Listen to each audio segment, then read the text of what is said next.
Welcome to Russian History Retold, Episode 171, Communist, Rebel, and Capitalist Wannabe, Boris Yeltsin. Before I get into the podcast, I want to say I'm back.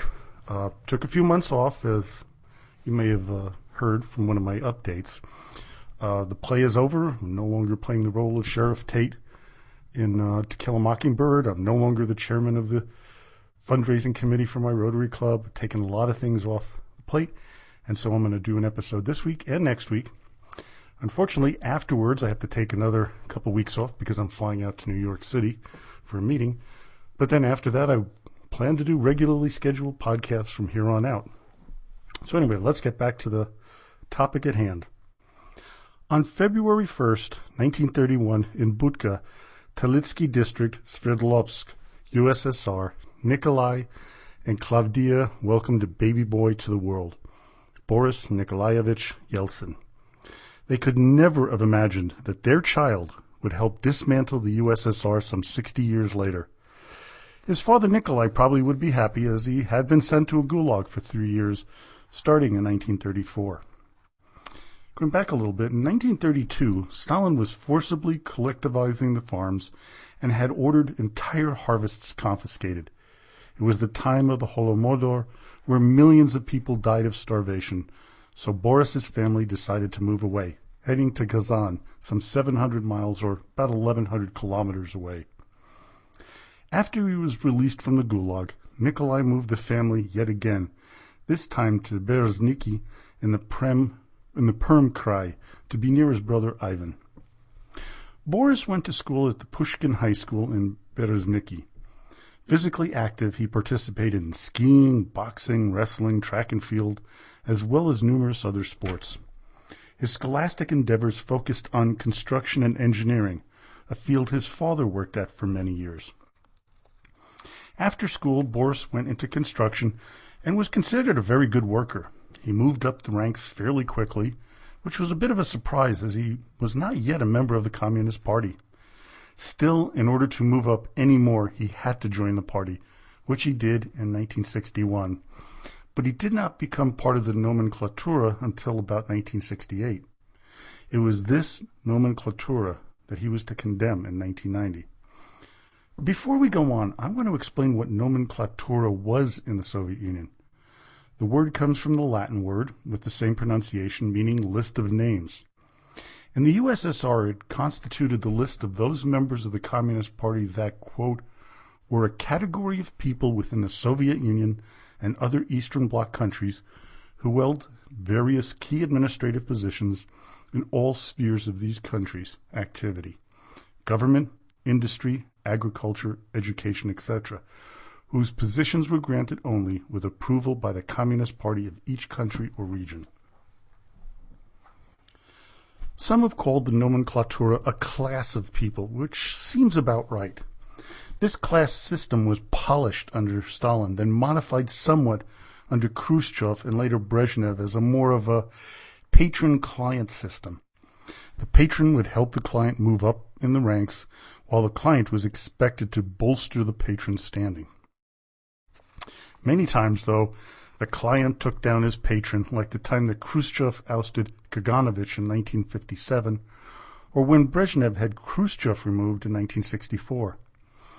Post-Soviet Union, we see this patron-client relationship playing out with our man Yeltsin and his client, Vladimir Putin.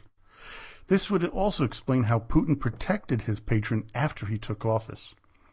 This nomenklatura is part of Russia today, which explains much of the corruptness that permeates the country. Back to Boris.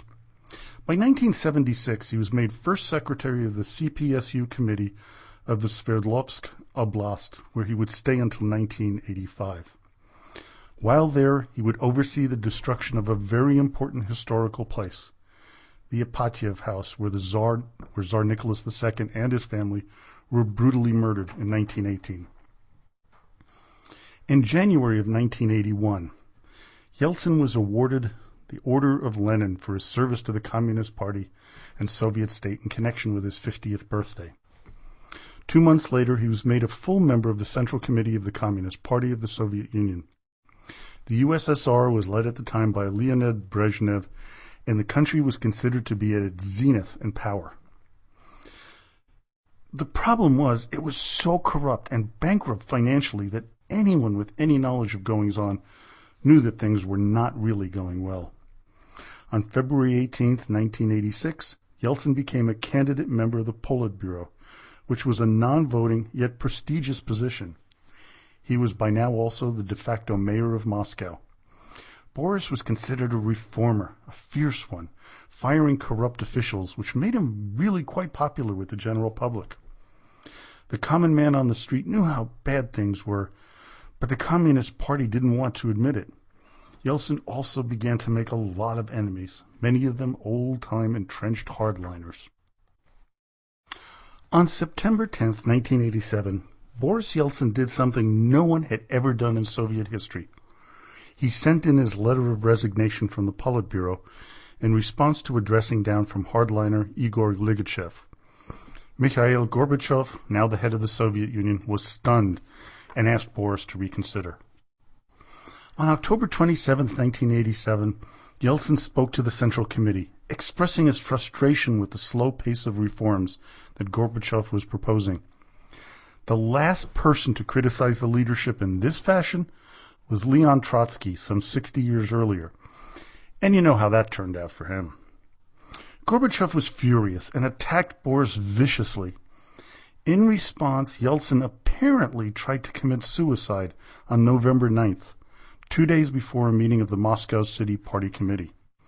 Despite being hospitalized in bad condition, Gorbachev ordered Yeltsin to the meeting where he was humiliated by his fellow communists.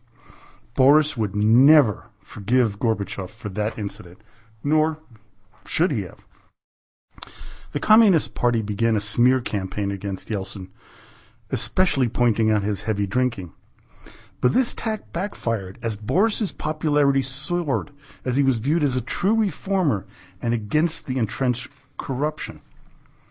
Due to perestroika, open elections were held in May of 1989, and with 92% of the vote, Yeltsin was elected to a seat on the Supreme Soviet of the Soviet Union. Later that year, he went to the United States, where he went on a tour of a grocery store in Houston, Texas. It stunned him, and when he headed back to the USSR on the plane, he was quoted as saying, quote, "What have they done to our poor people?" When back in Moscow, he was to have said, "The pain for all of us, for a country so rich, so talented, and so exhausted by incessant experiments." He saw this vast difference between his Soviet Union and the United States, that really a lot of it had been a lie at telling him how great they were in the Soviet Union. Well, from here, Yeltsin was elected chairman of the Presidium of the Supreme Soviet of the RSFSR in 1990. In 1991, he won the presidency for the Russian Republic. On August 18, 1991, the coup against Gorbachev began and failed 3 days later. Yeltsin helped his foe regain power, but that only lasted for a short time. By the end of the year, the USSR was dissolved and replaced by the Commonwealth of Independent States. And now a word from our sponsor. Knowledge Through Solutions is a company that my wife and I formed in 1998 to create nutritional supplements that are unique to the marketplace. One of the products, Cineplex amino acids, has been used by thousands of people around the world. A unique combination created from a collagen base with free-form amino acids added along with cofactors to help improve metabolism provides lots of benefits in promoting optimal health. You can learn more about it at www.kt-solutions.com. Now back to the podcast. The next 8 years, from 1991 to 1999, Boris Yeltsin led his country through a very tough time in its conversion from a Marxist communist system to one that would be more capitalistic in nature. The problem he faced was changing the way of doing things with a country of citizens that didn't know anything other than communism.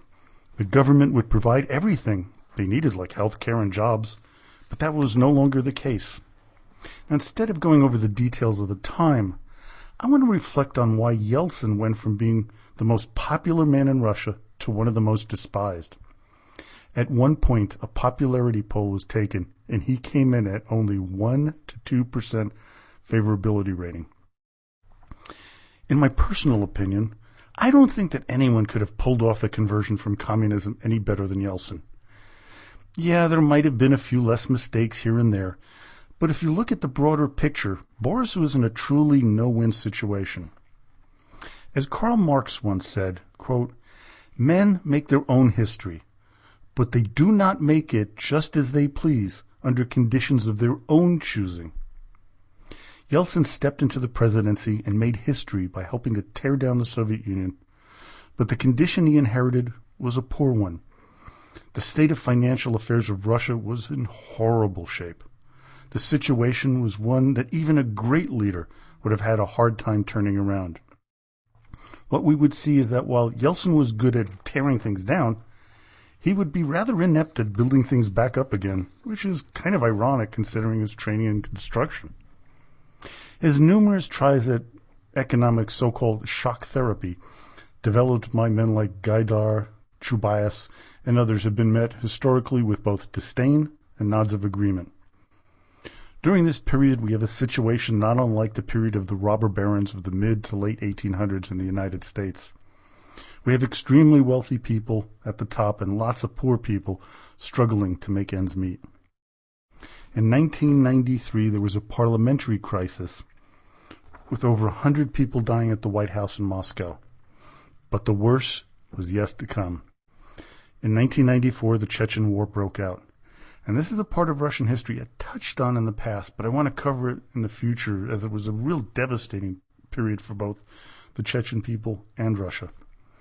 The Russian army performed poorly, which led to a further disintegration of the pride the Russian people had about themselves. By 1996, the mere possibility that Yeltsin would win the coming presidential election seemed to be between slim and none. He was universally despised, and he was doing little to change that perception.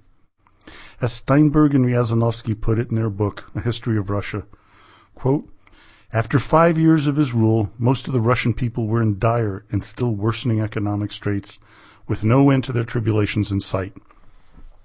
As already stated, agriculture was in shambles, industrial output kept declining. The government went on borrowing money, but did not even provide wages or Social Security payments to its millions of employees and retirees, who had to survive for weeks, months, and sometimes for years on their own. But somehow he was to survive because of his main opponent in the coming election, one Gennady Zyuganov, the leader of the now resurgent Communist Party. This scared the by now billionaire oligarchs who believed that a return to communism would destroy everything that they had worked for, so they put a lot of money into his campaign. When the first round of elections was over on June 16, 1996, Yeltsin received 35% of the vote, followed closely by Zyuganov at 32%. Alexander Lebed received 15%, Yavolinsky 7%, Zhirinovsky 6%, and Gorbachev coming in way behind at a remarkable 0.5%. Because no one got the majority, there was a second round of elections held on July 3rd. Yeltsin received 53.8%, with Zyuganov receiving 40.3%. What most historians have said about the election, it was more about hating Zyuganov, more so than the people's hatred of Yeltsin. The beginning of 1997 was better for Russia, as the economy improved and the war in Chechnya ended. But that was short-lived, and within months the situation turned dire yet again. Wages were not being paid to government workers, hard currency was scarce, and investment from foreigners was drying up. On August 17, 1998, the government defaulted on billions of dollars of short-term treasury bills. This day was known as Black Monday. On top of that, Yeltsin's health was in a steep decline.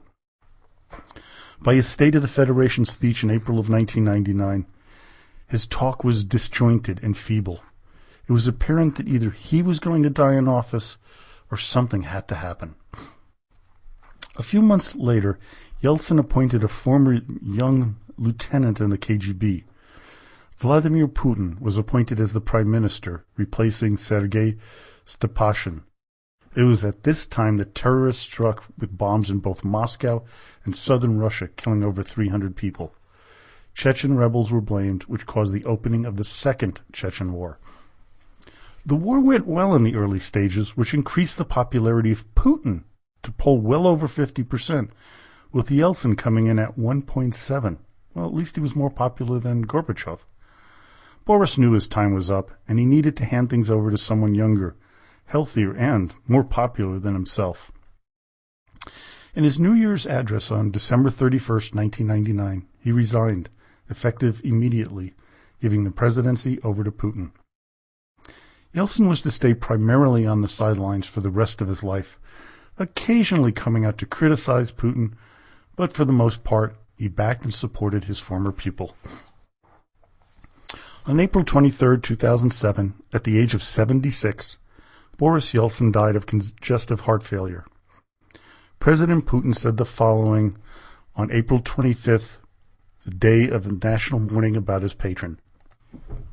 Quote, "His presidency has inscribed him forever in Russian and in world history. A new, democratic Russia was born during his time, a free, open, and peaceful country, a state in which the power truly does belong to the people. The first president of Russia's strength consisted in the mass support of Russian citizens for his ideas and aspirations. Thanks to the will and direct initiative of President Boris Yeltsin, a new constitution, one which declared human rights a supreme value, was adopted. It gave people the opportunity to freely express their thoughts, to freely choose power in Russia, to realize their creative and entrepreneurial plans. This constitution permitted us to begin building a truly effective federation. We knew him as a brave and warm-hearted spiritual person. He was an upstanding and courageous national leader, and he was always very honest and frank while defending his position. Yeltsin assumed full responsibility for everything he called for everything he aspired to, for everything he tried to do and did do for the sake of Russia, for the sake of millions of Russians. And he invariably took upon himself, led it in his heart, all the trials and tribulations of Russia, people's difficulties and problems." Now, could another man or woman have done better than Yeltsin? Probably. Much better? Probably not. I believe that time will improve his image, not because of what he accomplished, but of what he wanted to accomplish. He wanted the Russian people to have a better life, one that was like the people who shopped at that mid-sized grocery store in Houston, Texas, that he visited in September 1989. Well, I hope you enjoyed today's podcast. Join me next time, as we recount the life and times of Yeltsin's predecessor, Mikhail Gorbachev. So now, as always, до свидания и спасибо большое.